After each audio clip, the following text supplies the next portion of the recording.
Well, I'm not going to say that this was the worst Monday Night Raw, obviously, I've ever seen. It's because it wasn't, but it was another waste of 3 hours of my life watching a subpar wrestling television show. It really was. There was a few good things about this night. Nothing really all that exciting. There was one pretty decent segment that I thoroughly enjoyed. There were some head scratchers for sure, especially towards the end of the show with Bray Wyatts. I still don't know what to think about that, but we'll get into it when we get there. And yeah, we have a new number one contender for the Universal Championship tonight, which, thank God, was not Baron Corbin. So, I mean, at least we got some stuff done on the show to move forward, but I just find it very hard to get excited about anything, and I'll probably mention that a few times during this review, because I don't know what it is, man. I don't know if I'm actually burnt out on the product, which I don't think I am, because when I watch a takeover, I get genuinely excited to watch it. Like, I actually will rush home to watch it. And if I can't be home to watch it, then I'll make sure I stay off of social media and do whatever I can to not have it spoiled for me. But when I watch the main roster, it's really hard to get excited. And I was just at WrestleMania for the second time in my life, and it was a show, not this particular one, but just WrestleMania in general, was a show I've always wanted to go to since I was just a little kid. And I honestly was not even excited when I got, like, I was excited in the beginning, and then, like, dread just started to set in during the pre-show. So that's my level of excitement for the main roster right now. It's not there, so that's why I'm very negative on the product, because they, I don't know, man, they just book week to week with just such little effort to make you feel like you need to watch the next episode of Raw or SmackDown, or even a pay-per-view. I really don't understand why. Why is it so hard for them to try and book something to be exciting or make it feel important? I mean, NXT can do it. Yeah, I understand that NXT only has to write 4 shows a month, and they're only an hour long, but this is why I say Raw needs to cut down from that 3 hours and move to 2 hours. Because 3 hours is too fucking long. And I will say this every week if I have to. It's too long. If you don't agree with me, then you're a fucking idiot. If you think 3 hours is where Raw needs to be, or you think 3 hours is where SmackDown needs to go, then please don't watch me. Don't listen to me. Don't do anything. Just go back in your fucking WWE cocksucking bubble and continue to go over there and just, lick the balls of Vince McMahon. Every time he says something, it's 100%, right. He never does no wrong, because this man does a lot wrong, and tonight there was plenty wrong with a few good things sprinkled in here and there. So, we're going to get right into this review here. Monday Night Raw starts with Triple H,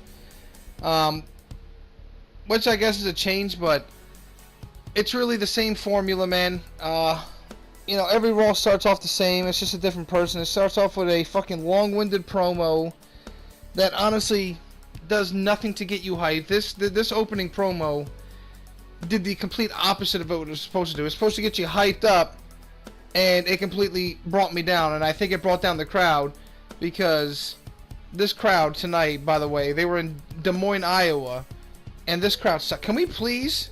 No, if you were from Iowa, like, no offense, man, but maybe it wasn't you in general, but the crowd just in general was just fucking awful.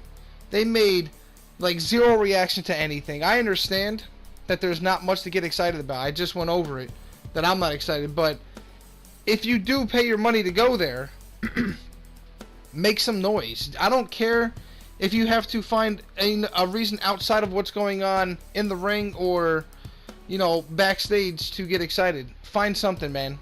When I went to WrestleMania, we were at a point we were so bored, and I was sitting up in the nosebleeds, that each section was chanting for themselves. So I was sitting in, like, section 331, and we would chant 331, and the 332 would start chanting 332, and we made something out of nothing, because the show was getting fucking ridiculously boring and we were just completely drained of energy, so we tried to find a second win. So please, if you're going to go to these shows, make some noise, man, because you killed me all the way sitting here in my bedroom. I felt you just suck the soul out of me from watching this show.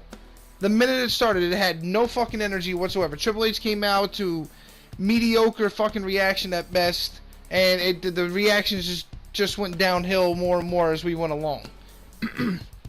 Anyway, Triple H comes out. We get a graphic on the screen showing us that there's going to be 2 triple threat matches tonight, where both winners will compete in the main event, and the winner of that match will be the #1 contender for Seth Rollins' Universal Championship. Look, I'm happy, really I am, that we're finally getting a #1 contender and we can move on from this whole Brock Lesnar garbage. But really, man, more multi-man matches. Why? Why does everything have to be a multi-man match? You couldn't start up a tournament or something, or so you got a few weeks. You could have did a small little tournament with 8 guys, and every week have 2 matches until it leads up to the finals the week before, or maybe 2 weeks before the pay-per-view, and you can crown a #1 contender then. Why do we have to have 2 triple threat matches? How many triple threat matches are we going to see in the span of one fucking... Or it hasn't even... What are we, in April? So 4.5 months into 2019. How many triple threat matches have we seen already?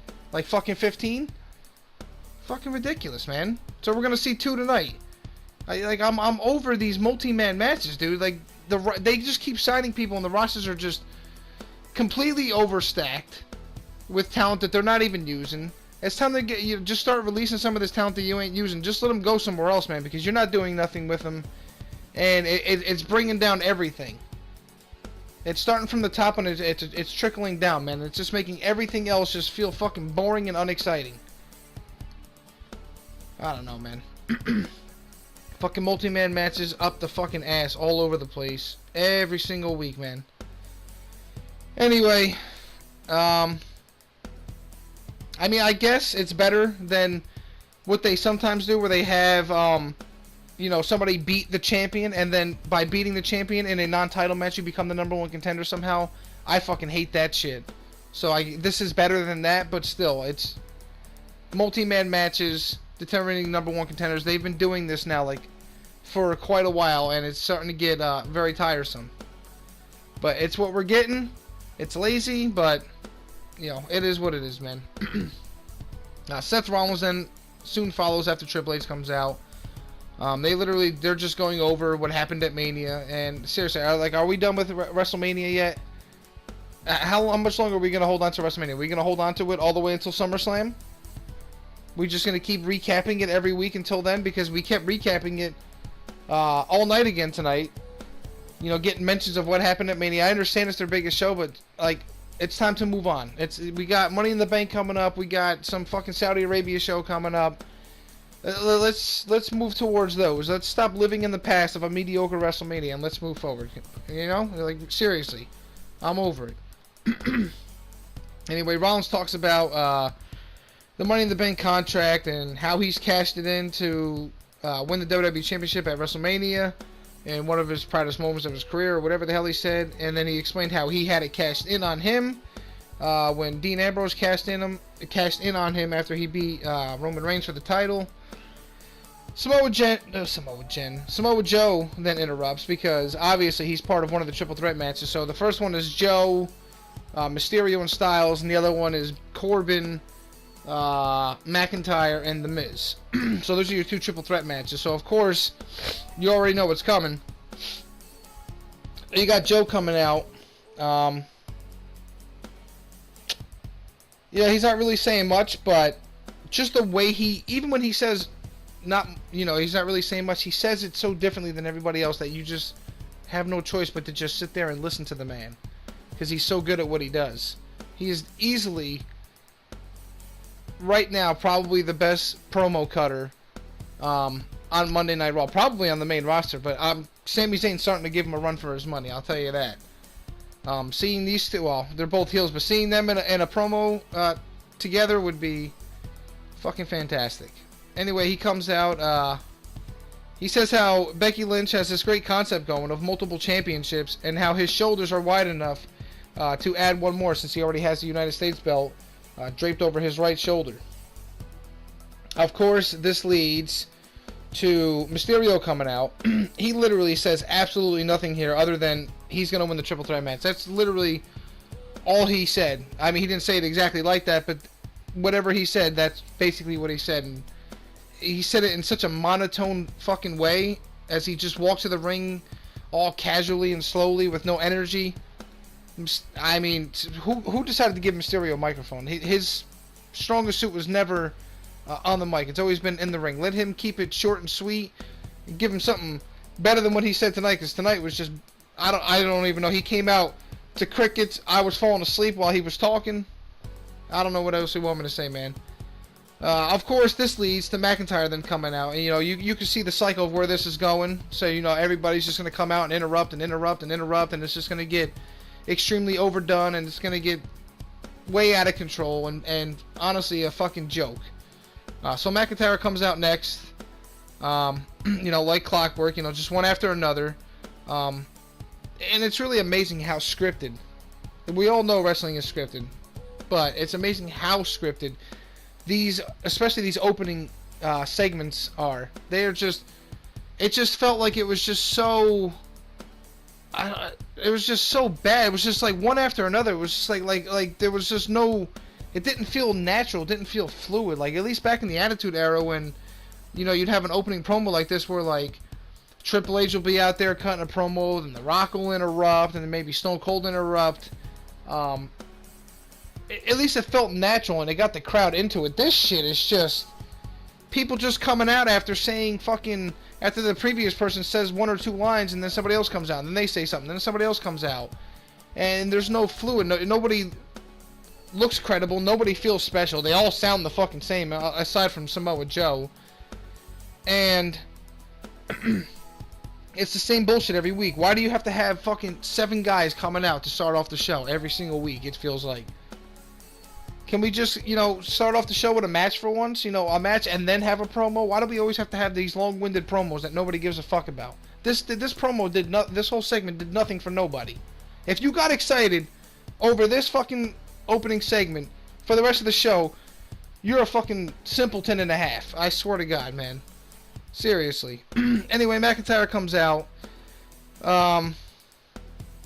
But what did he even say here? He said the only reason that Rollins is the Universal Champion is because Rollins was able to get to Lesnar before he did.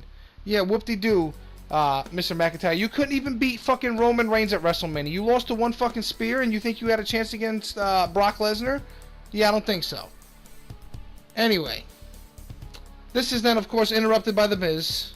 My interest level is just, I swear to God, it was just going down little by little by little, and we were just only fucking 13 minutes into the show, and I'm already getting fucking aggravated by the amount of fucking retardedness on this show. It's just one after another, just coming out. Anyway, The Miz comes out. I don't know. He said nothing of importance here. He just says the same shit. It's the same shit every week, just different faces. Seriously. It was a shake-up as far as who's on what show, but really, it's the same shit. We would have seen the same shit last week with the people who used to be on Raw. So instead of The Miz coming out, it would have been fucking Finn Balor.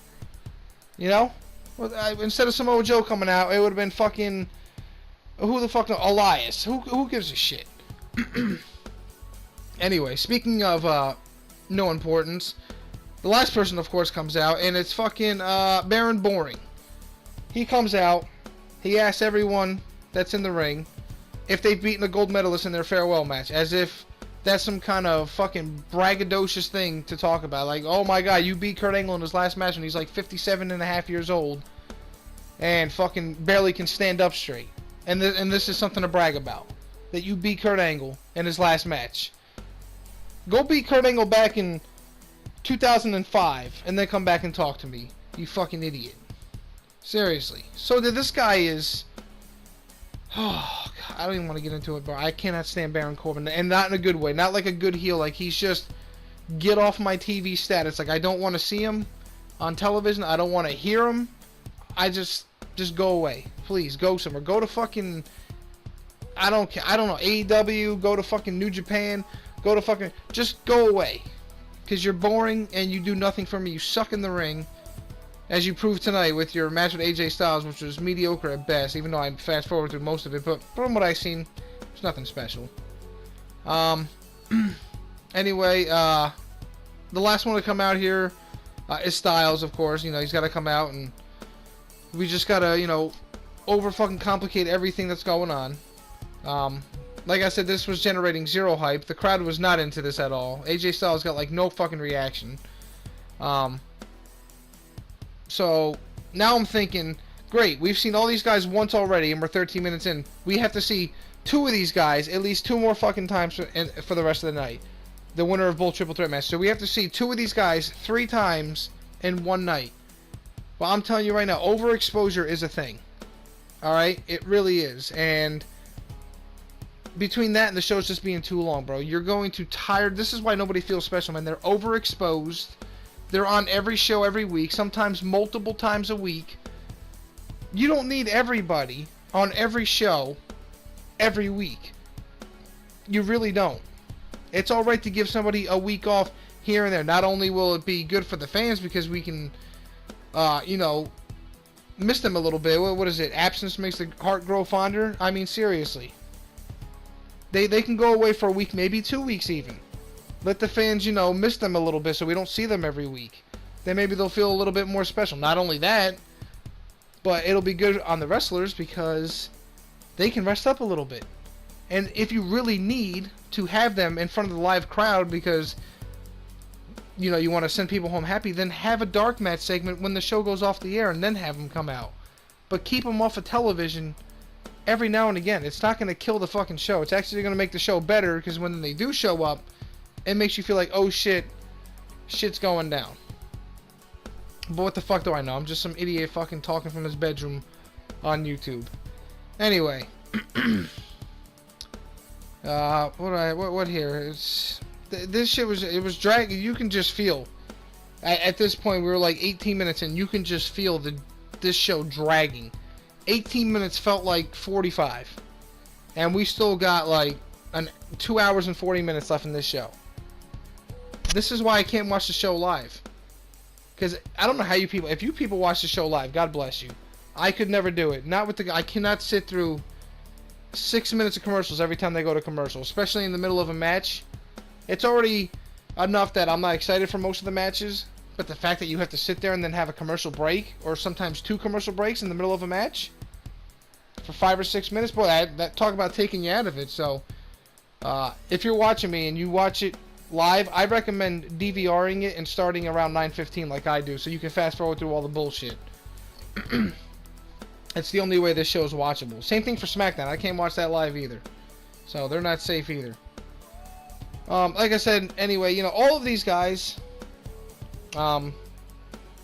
aside from Joe, they all just sound so monotonous. Is that even a word? I think that's how you say. Is that how you would say that? Monotonous? They're all monotonous? Whatever. You know what I mean. They all literally sound the fucking same. They just have different voices and they're saying a few different words. But they literally... Nobody feels special. Like, when The Rock cut a promo, or Stone Cold cut a promo, or The Undertaker cut a promo, or Triple H cut a promo back in the day, they all felt different. Nobody felt the same. Nobody sounded the same. Everybody was different. Nowadays, maybe 1, 2, 3 people at the most stick out different from anybody else in the fucking promo. I don't know if that's their fault, or if that's, like, Vince McMahon's fault and creator's fault and whoever else's fault backstage who's handcuffing these guys, if they are. I don't know. But yeah, it's really just disgusting how much they all sound the same. So anyway, they all said their things, and then Rollins grabs the mic again. He says that we have all seemed to have forgotten that he's Seth freaking Rollins and he's going to burn it down, blah, blah, blah. He said it with, like, no energy. Go back, he literally said it, like, so forced. It sounded so forced. I don't know if you guys are catching on to some of this shit, but I can. I'm sorry. I can hear the forcedness. I can hear just how unenthusiastic they sound, and they just have it written all over their face that they're just... There's something inside of them that's waiting to come out so that they can make it exciting, and they're just being suppressed by something backstage. I don't know. I can see it. Can you see it? Am I going fucking crazy? Am I just seeing things? But it really just, it all feels the same for me, man. And that even goes for AJ Styles. He don't feel special no more. He honestly hasn't felt special in quite a while. I still like most of these guys in this match, except for Baron Corbin. He's the only one I really don't like. And The Miz is alright as far as ring work, but The Miz as a character is fucking great. Baron Corbin is just overall boring. I don't call him Baron Boring for no reason. But, I mean, still, nobody really feels anything special here. Even The Miz, when he cut his promo, normally he's one of the guys that stands out, but tonight, he sure the fuck did not. Anyway, let's move on. Because we're already, fucking 20 minutes in, and I didn't even get past the first segment of this fucking shitty show. So, next we get our first triple threat match, and don't worry, I don't have, as far as the wrestling goes tonight, some of it was alright, but for the most part, not too crazy. I didn't really write too many notes down, just maybe some parts that might have caught my eye and who won the match. So, let's get into it. First triple threat match, we got Mysterio versus Joe versus Styles. And yeah, I'm going to point out this shitty crowd, man. During this whole match, almost during this whole night, very few times did the crowd even make any noise whatsoever. But for the most part, during this night, especially in this match and in the main event, absolute silence, man. It's just like nobody gave a fuck. And like I said, I understand there's nothing to get excited about, but still, you paid your hard-earned money to go to this show. Make some noise, man, because you're killing us at home when you aren't making noise. The show can be good and you can be dead and the show's gonna feel dead. The show can be mediocre and you can be fucking fantastic and the show will feel like it was a good show.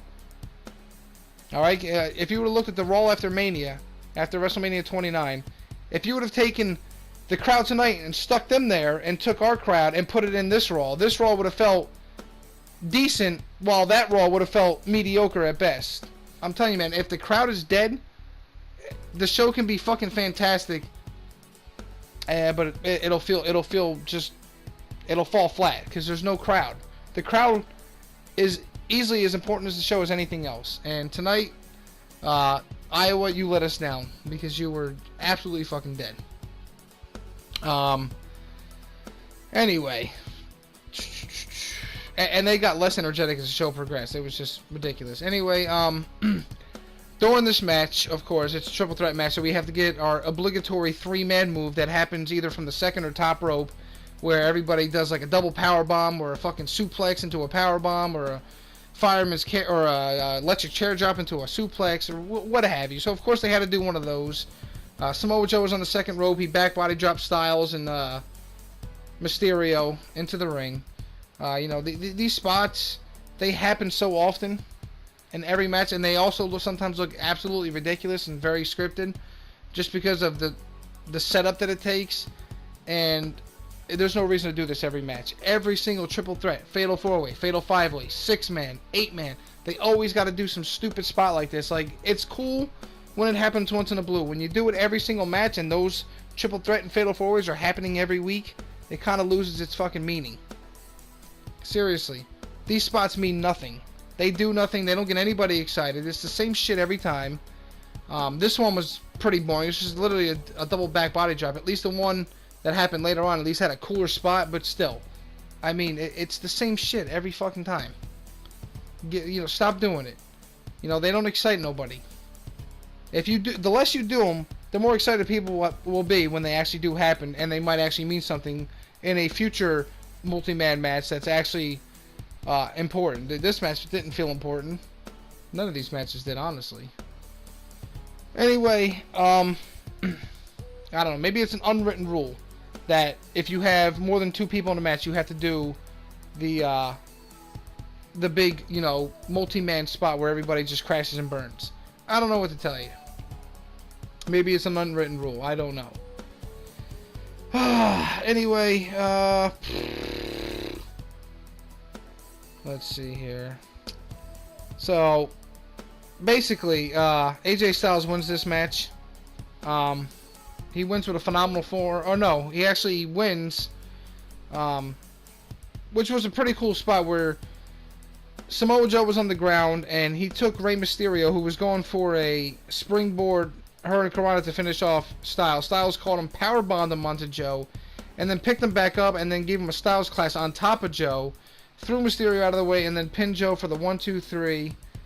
And yeah, I mean, it was a decent match. Don't get me wrong. But like I said, it's just I feel like I don't care, and that's strictly on WWE. That's their fault. They don't make you care. Their main priority is not to make you care about their matches. It's just to make money, money, money, money, money. That's all they care about. Saudi Arabia, Fox Sports, you know, fucking USA Network.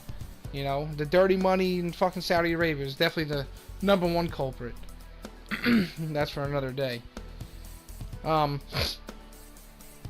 I mean, Styles wins here. Did you see anybody else winning? I didn't. It was the right man to win, so at least they got that part right. So after this, for some reason, we get some random highlights from John Cena hosting the Ellen show. I don't know what the point of this was. I don't know who watches this trash show. Ellen is not funny or entertaining.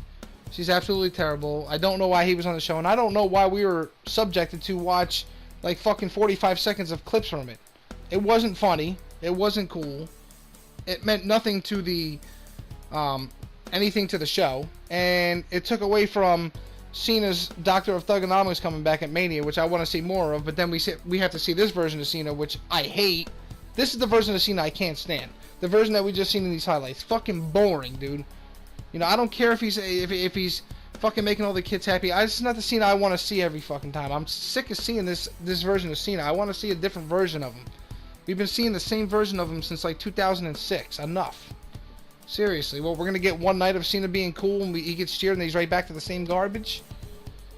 Fucking Christ, dude. I don't even. What was the point of this? What was the point of showing these highlights? Somebody please explain to me. I really don't understand. My goodness gracious. Anyway, next up we got Naomi. Apparently she's taking on one of the Iconics. I honestly don't even remember who the fuck she took on. I think she was fighting Billie Kay, if I'm not mistaken. I don't know why we'd want to see this match again. We just seen them battle last week where Naomi and Bayley literally destroyed them in like 2 minutes in a tag team match. And then the Iconics again lost on SmackDown, which some people thought they didn't lose. No, it was the Iconics that took the pinfall on SmackDown from the elbow drop or whatever happened. I don't even remember what the hell happened in that match. But I know it was the Iconics that took the pinfall. So great women's tag team champions you got there. I don't understand how these two have fans. They came out, they cut a promo, and I basically instantly muted my TV. I cannot listen to them talk. They are not good at what they do. They're annoying in a way that's not good. It's not to a point where they're annoying where it's somewhat entertaining and you can leave it on because you want to see how annoying they can be. This is annoying. Like, please shut the fuck up. Why are you tag team champions? Can you please go back to the back and just be jobbers and come out once in a blue? This was not entertaining. They didn't say anything funny. Their stupid Iconic thing that they say, where they do their stupid little pose, is absolutely cringeworthy. And yeah, I don't get it. So we get Naomi versus I think it was Billie Kay. I want to say it was Billie Kay, and Naomi wins in about 64 seconds with a sunset flip roll up. Like I said, great, strong, dominant tag team champions you got there in the women's division. My goodness, they are fucking tearing it up on Raw and SmackDown. And you know what? Honestly, good as far as I'm concerned, because Naomi is head and shoulders better than both Iconics put together, and the Iconics don't deserve the tag team titles, and they're pretty much being booked exactly how they should be booked. Only they shouldn't be holding the tag team championships because it's just devaluing those titles even more than they already are. They're already worthless. Now they're just becoming more worthless, if that's even possible at this point. You know, so good job taking the belts off of Sasha and Bayley to throw them on the Iconics and then piss off Sasha so that she probably winds up leaving the company and going to AEW. And we're stuck with a singles run for Bayley, which is already fucking boring me half to death, and she's already getting booed out of the building. Great job there, WWE. You really took something that could have been special and fucking drove it into the ground and killed it. Unbelievable. It really is. It's literally unfucking real. Anyway, we get another Bray Wyatt teaser here. It's the same one we seen from last week. where you see the fucking dollhouse and everything, and the doll in the rocking chair. I like this vignette. It's creepy. You know, I liked it the first time I seen it, but now this is like 3 weeks, and I'm overseeing it. Can we just see the guy return already? At least that's what I wrote down here. Well, we didn't really see him return, but we do see something a little bit later, which is head scratching at best. So we'll get to it when we get there. Anyway, it's time for our second triple threat match. We got The Miz, Baron Boring, and Drew McIntyre. I yawned. I was literally falling asleep. I had to literally put on 2K19 on the background so I can record gameplay for this video to keep myself awake, because this was just awful. I just did not care about anything. I knew this match wasn't going to be anything great. It wasn't as bad as I thought it was going to be. But again, it wasn't great. It wasn't anything that was like, man, I'm excited, and fucking woke me up like a shot of adrenaline. The beginning of this match was mostly taken up by McIntyre and Corbin, double teaming The Miz. Pretty lame, you know. Just I don't understand why McIntyre is friends with Corbin. He stated for the longest time that he was ready to break out on his own and be like the leader of the Raw locker room and show people that they can't be complacent, blah blah blah. And here he is being totally complacent with just fucking being fucking Baron Corbin's lackey, being his fucking best buddy, while teaming up with fucking Bobby Trashley, who looks like he's probably on SmackDown because he wasn't on the show tonight. So he's probably on his way over to SmackDown. Hopefully he's on his way out the fucking door back to TNA or Impact, because I don't want to see him here anymore. I'll tell you that right now. You know, again, we got our spot festy multi-man spot where I don't remember exactly what happened. I think McIntyre hit like a white noise on The Miz as Baron Corbin powerbombed Drew, so it was better than the other spot in the other match, but still, you don't have to do this spot in every match, man. Just give me a regular triple threat match, man. You don't have to make it all like this, like spot festy. Like these spots are just spot fests. These little spots right here. I don't like these spots in every single multi-man match, but I've already went over that, and I'm not going to keep going over it. But seriously, enough. You know, and people think I complain every week about it, but I mean, when I complain about it, you see it week to week to week to week. If you can't see it when I'm telling you every week, then I don't know what to tell you. You need to get your fucking eyes checked. Seriously. I don't know, man. What happened in this match? Baron Boring won. There you go. That's what happened in this match. He won. I don't remember any of the fucking match, any of the spots in this match, except for the end where the Miz threw Baron Boring out of the ring. He turned around, ate a Claymore kick. McIntyre goes to go pin him. Corbin throws McIntyre to the outside, steals a pin on the Miz.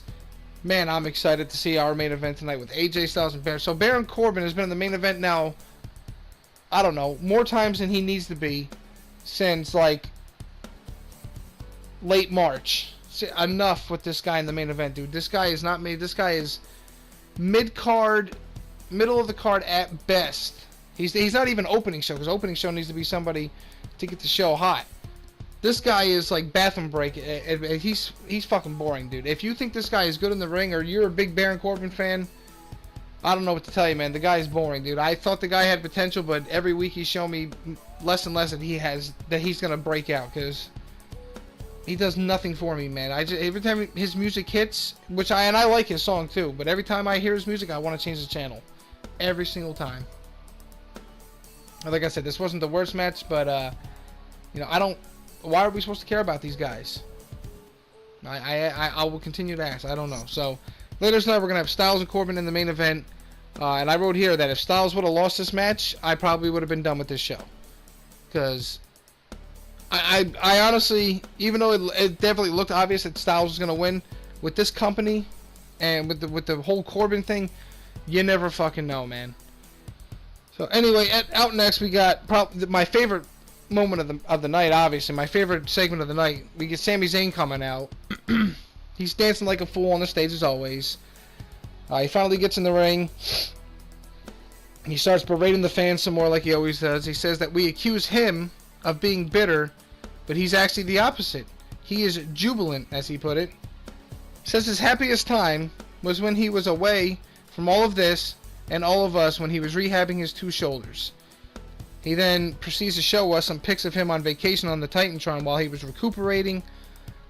This was fucking great. This is some funny stuff right here. The funniest one was he showed himself wrapped up in a hammock.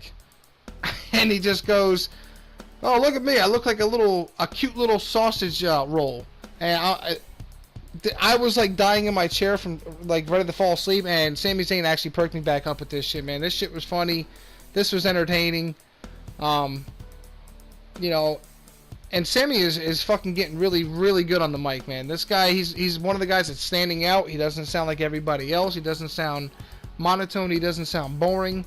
He feels committed to whatever he's saying, obviously. So he probably does believe some of it, but I can't help to believe or to think that some of this is a Vince McMahon driven initiative where he's just fucking shitting on his own fans like always and shitting on his audience, but he's doing it through Sami Zayn.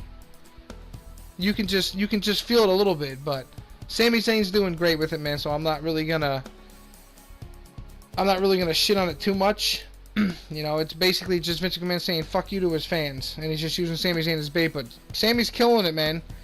He really is. He's the only guy that really, aside from Samoa Joe, that sounds different than everybody else.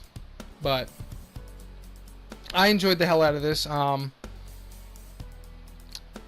He then continued, by the way. He says, he ends the promo pretty fucking great. He goes, "We should all take a trip," and then he starts jumping around the ring and saying, "Wouldn't that be nice?" And I'm just laughing. He says it like 3 fucking times, and then he just says the trip that we should all take is straight to hell, and then he just basically fucking leaves the ring. And this was great, man. This was, honestly, we need more of this on the show. And I don't mean just the Sami Zayn. I mean everybody needs to play their part like Sami Zayn is playing his part right now, man. This guy is fucking killing it. He's like Kevin Owens. No matter what position you put him in, he just goes out there and he kills it. At least he tries. But I actually honestly believe that Sami Zayn is loving the role he's in right now. You can just tell he is just fucking enjoying it. He's playing a prick heel to the fucking fullest, and it's fantastic. Anyway, moving on because I'm running out of time here. My God, I'm just fucking rambling on. We got Cedric Alexander making his Raw re-debut. He's taking on Cesaro, who apparently is now on Raw and is no longer with Sheamus in the bar. Now, don't get me wrong. All right, I'm happy to see Cesaro get another chance at a singles run, but I don't know if I have any faith in WWE to push him. So I feel like eventually he's just gonna float around in mediocrity in the mid-card, maybe possibly getting a United States title match, but probably not winning it. And also, for some reason, I mean, I'm not going to complain too much about this, but I will at the same time. So Cesaro is still using Sheamus's music, and I understand that the bar used it for the most part, but it's technically Sheamus's music. He was using it before the bar, and you know, like I said, I'm not going to be that mad about it because Cesaro's theme with the siren and everything was just awful. It was one of the worst themes I've heard in quite some time. But so obviously this is an upgrade because Sheamus's theme is actually pretty cool, but at the same time it kind of feels like he's not his own person since he's still using Sheamus's music, unless Sheamus is going to change his song on SmackDown, which I fucking doubt.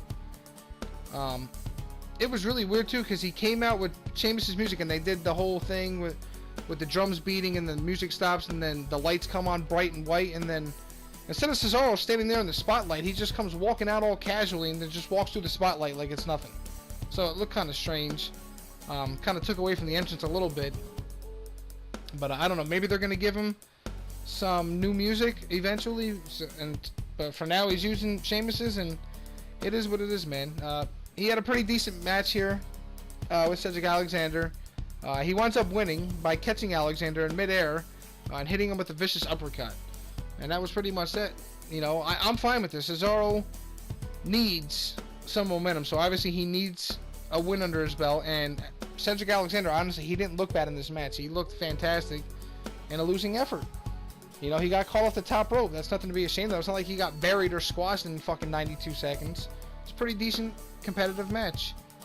And Cesaro gets the win here. So we'll see what they do with Cesaro from here on out. Again, I don't have much faith, but we'll see what happens. We then get a promo backstage from the Usos. They talk about the other tag teams. They mention something about drinking and driving. Obviously, they're referencing Jimmy's run-in with the Law, or Jay's. I don't remember who it was. I'm pretty sure it was Jimmy when he was with his wife Naomi, where they had the run-in with the Law a few weeks back.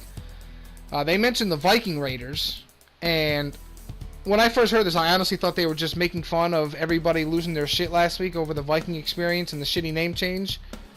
But apparently, the Viking Raiders is now their new name again, so that's 3 times that they've had their names changed. They started off as the War Machine, then the War Raiders, then the Viking Experience, and now they're the Viking Raiders. So that's 4 different names. Actually, I thought it was 3. It's actually 4.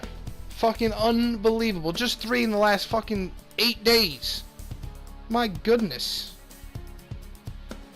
Oh, you know, this is just Vince shooting himself in the foot, because there was no reason to change the name from the start. You know, I mean, at this point, I probably would have accepted last week if they would have just called them the War Vikings or something. At least they would have still had the war in their name, and when they do their, you know, their little war chant with the fucking horns up, it would have made sense. But now they still do the war thing, and they were only called the Viking Raiders, so it still looks pretty fucking stupid, because the Viking Raiders, that really doesn't sound it doesn't sound that much better than the Viking Experience. Let's be totally fucking honest here. Did they really think that the Viking Raiders was that much better than the Viking Experience? I mean, yeah, it's slightly better, but overall, it's still a shitty fucking name. You know, I don't know what you want me to say, man. The name still sucks, and I just don't understand why apparently the word war is now this fucking absolutely terrible fucking word, as if it's some kind of fucking racial slur or sexual fucking slur or what have you. How is this a fucking this? And that's exactly probably why they're not called the War Raiders anymore. I can almost guarantee you that the reason they're not called the War Raiders is because of the word war. It's the only name or the only word that's been changed around. Now it's Raiders is still in there, so obviously there was a problem. Why couldn't they just keep it War Raiders? It's ridiculous. I mean, it's honestly pathetic. I mean, it's a fucking word, and it's a fictional television show. When did people just become so pussified and soft? Seriously. Words hurt today and offend people like crazy on the daily, apparently. I don't understand why. It's fucking words. Grow a pair. You know, the world is not full of fucking safe spaces. You know, you just fucking, if you don't like it, then just fucking ignore it. It's not like, and it's the fucking word war. It's not even like it's insulting anybody. I mean, Jesus Christ, dude. Yeah, fucking break.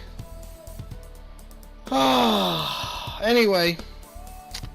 So they're taking on the Lucha House Party. This match never even gets started. They pretty much just destroy the Lucha House Party, and that's about it. And now, so you thought the Viking Experience was gone. It's not fully gone, because now that's now the name of their finishing move. So their finishing move is now called the Viking Experience. I don't know. This team is already fucking doomed. I honestly don't think, no matter what you do, that there's any saving this team, and it's only their second week on Raw. And they're also the NXT Tag Team Champions, as far as I'm still concerned. Did they lose them when I wasn't paying attention? Did they fucking magically disappear? Because they came out tonight and they still didn't have the NXT Tag titles. Tonight they weren't even mentioned as the NXT Tag Team Champions. So, I'm fucking confused. And what's going to happen on NXT on Wednesday when they're there, if they're there? Are they going to be called the War Raiders? Are they going to be called the Viking Experience? Are they going to be called the Viking Raiders? Because NXT obviously tapes 4 weeks, I think, worth of shows. So, I'm just as confused as anybody else, man. So, I honestly think this team is fucking doomed. I don't think there's any saving this team. There was absolute fucking crickets during all of this. Nobody made a peep.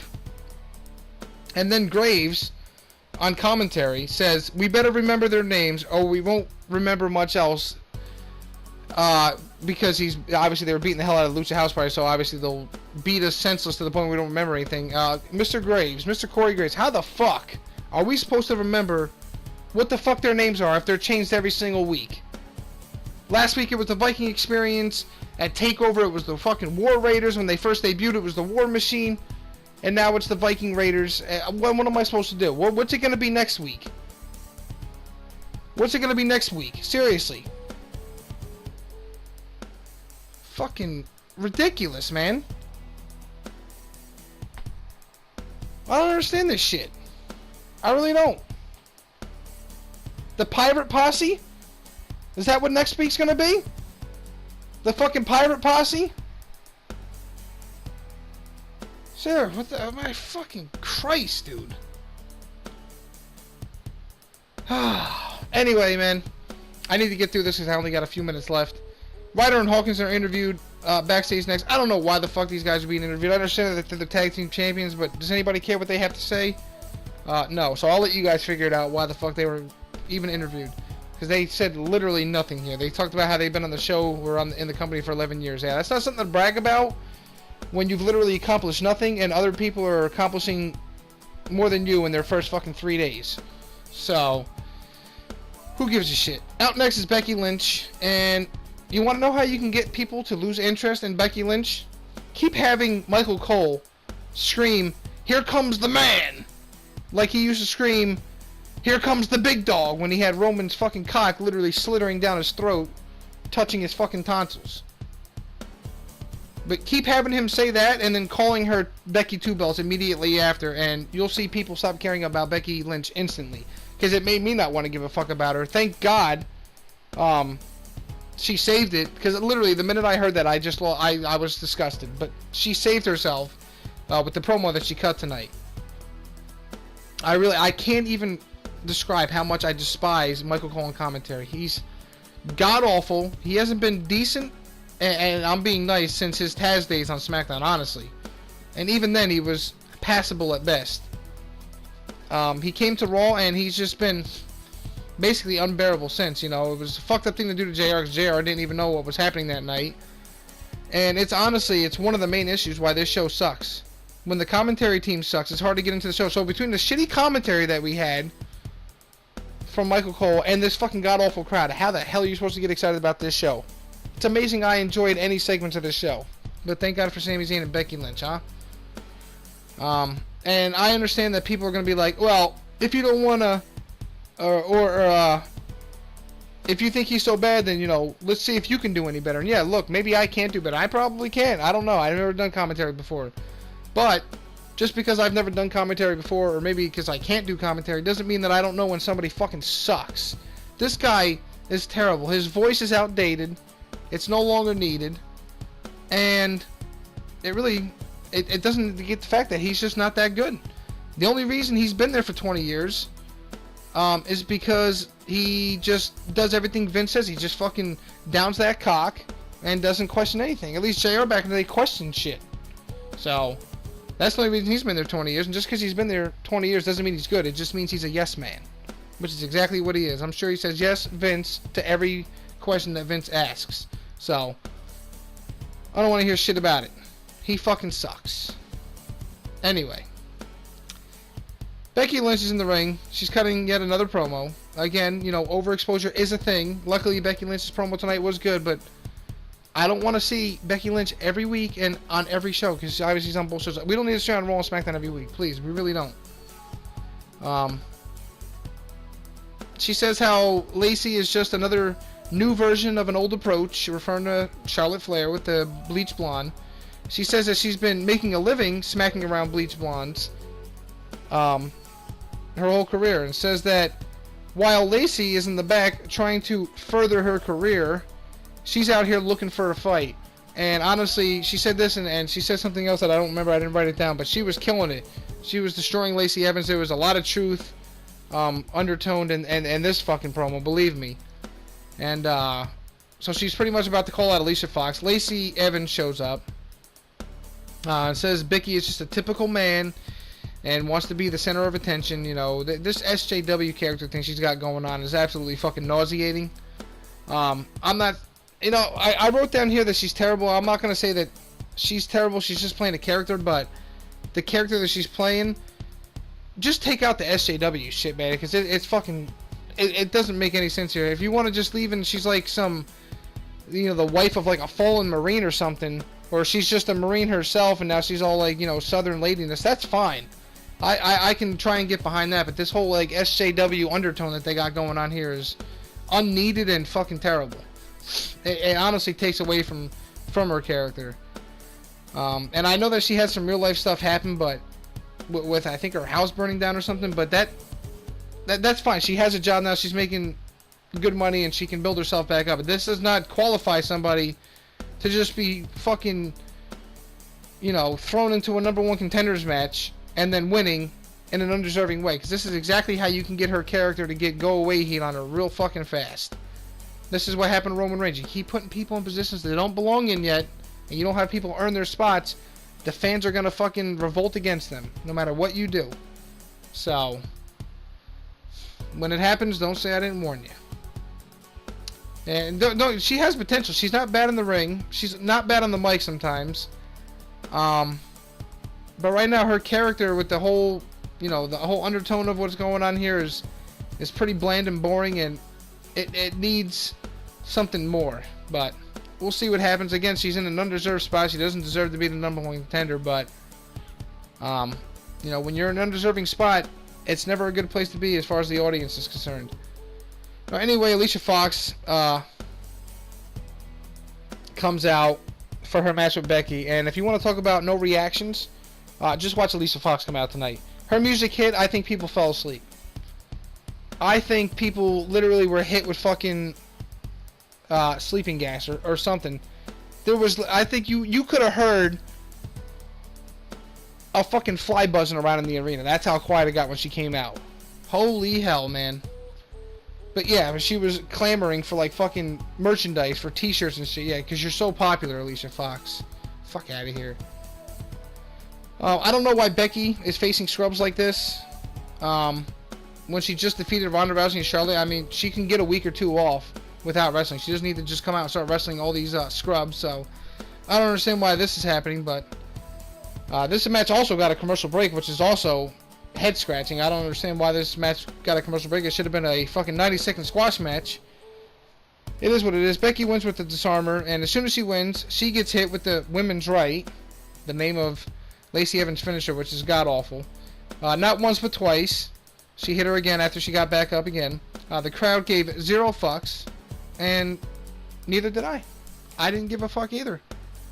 Maybe if the agenda wasn't so obvious and Evans actually earned her spot, maybe I would care a little bit more, but I just don't. Baron Corbin is in the back. He cuts a halfway decent promo, not gonna lie. Don't remember what he said, but it wasn't a bad promo. But I really gotta fucking speed this up because I got about 6 minutes left here. So we got Ricochet out next. And the fact that they took his lasers away during his entrance is still pissing me off. And the fact that they added that stupid sound effect when he takes off his hood pisses me off even more. And again, this crowd is awful because we finally get a match that might be worth watching, and the crowd is just absolutely dead for this whole thing. But again, I blame WWE. 1 for the show sucking dick, and 2 for going to these towns who lack energy. So save these places for house shows from now on, please. So we got Ricochet taking on Robert Roode. Yes, he's not Bobby Roode any longer. This company has some kind of name change obsession, but this one I'm not really going to complain about because I actually kind of like this. He says this shakeup, with the shakeup, he dropped 160 pounds of dead weight in Chad Gable, and that means that it's time for him to shake it up. So if this means we're going to get the arrogant prick-like Robert Roode now, I'm all about that, man. He pretty much cut off his entire beard. He just has this mustache going on. Very Rick Rude looking. So Robert Roode, Rick Rude, hey, whatever, man.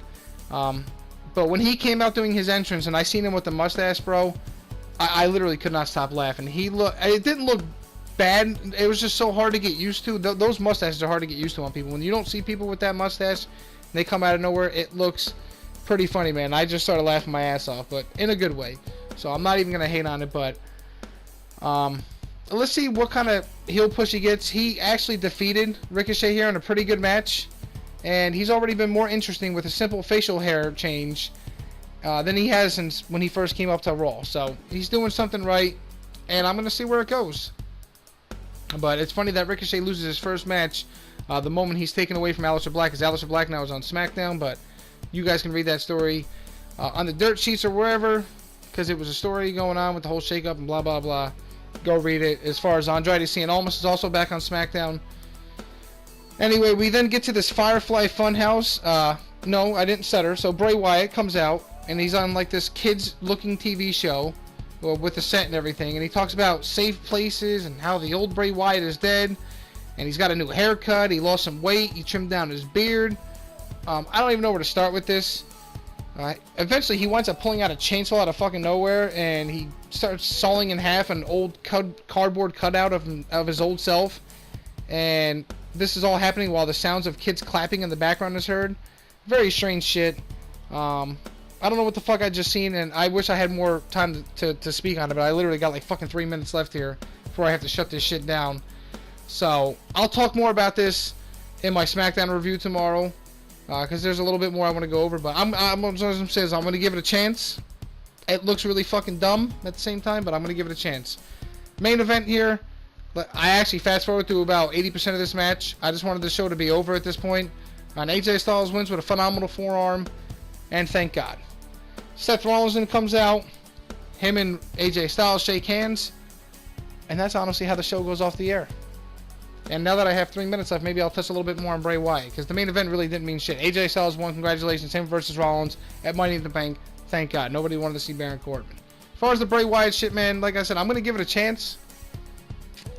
But I just don't know what to think of it, man. He's coming out. He's got a, it's not totally trimmed down, but, it's significantly more cut than it was. He's obviously trimmed down as far as weight goes. He looks great. He looks better than he's ever looked, but what does his character fucking change? I don't understand what's going on here. He's got, the sides of his head shaved. He still has the braids on top. He's coming out. He's smiling like he's some kind of fucking, like he's Steve from Blue's Clues or something. Like, what the fuck's going on here, bro? You checking the mail, bro? Where's Blue? You're gonna start wagging your fucking tail and open up your handy dandy notebook? I don't understand what's going on here, but I don't know. It's Bray Wyatt, and if it's actually a Bray Wyatt character where it was thought up from his head, I'm actually going to give it a chance, because I think Bray Wyatt is pretty creative. And we find out what the buzzard was. The buzzard and the fucking creepy doll in the rocking chair are like puppets or Muppets or whatever on this TV show that he was like hosting. They had names. I don't remember what the fuck their names were. That was the one part of this that I absolutely hated. You seen the buzzard talking. He was like, "Hey kids, I'm fucking blah blah blah the buzzard, and I'm fucking blah blah blah the witch." And that was the part that really kind of like, I didn't fucking like that part at all. But I don't know, man. What did you guys think of fucking Bray Wyatt's new gimmick? Do you think it's gonna be anything good? I don't know. I guess we'll find out. But enough with the vignettes though. Let's get them out in front of a live audience and see where this character is going. So until then, I don't really have much else to say on it. I hope it does good, because I think Bray Wyatt's great, and I think we need more characters like this, man. Everybody is so bland, and everybody just goes by, their regular names or whatever, and they're just Seth Rollins or AJ Styles or fucking Brock Lesnar or Dean Ambrose or fucking Roman Reigns, and just these tired, boring names and these boring characters, man. Bray Wyatt is honestly, even if this shit is weird and out of left field, at least it's different. So I'll give it that, and like I said, I'm going to give it a chance. I'll give it at least 1 or 2 weeks, but I want to give it more like a month to see if it grows on me, but we'll see what happens, man. But that's all I got. Raw tonight was a very forgettable show for the most part. Few good things here and there, like we talked about. If I had to give it an overall rating out of 10,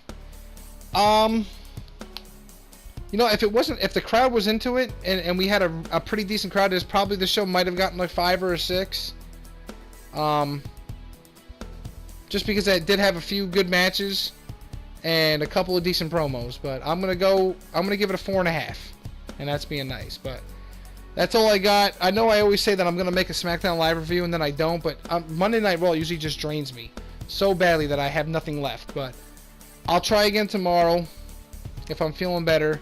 And yeah, man, that's all I got for you guys, and I'll see you guys in the next video. Have a good night, guys.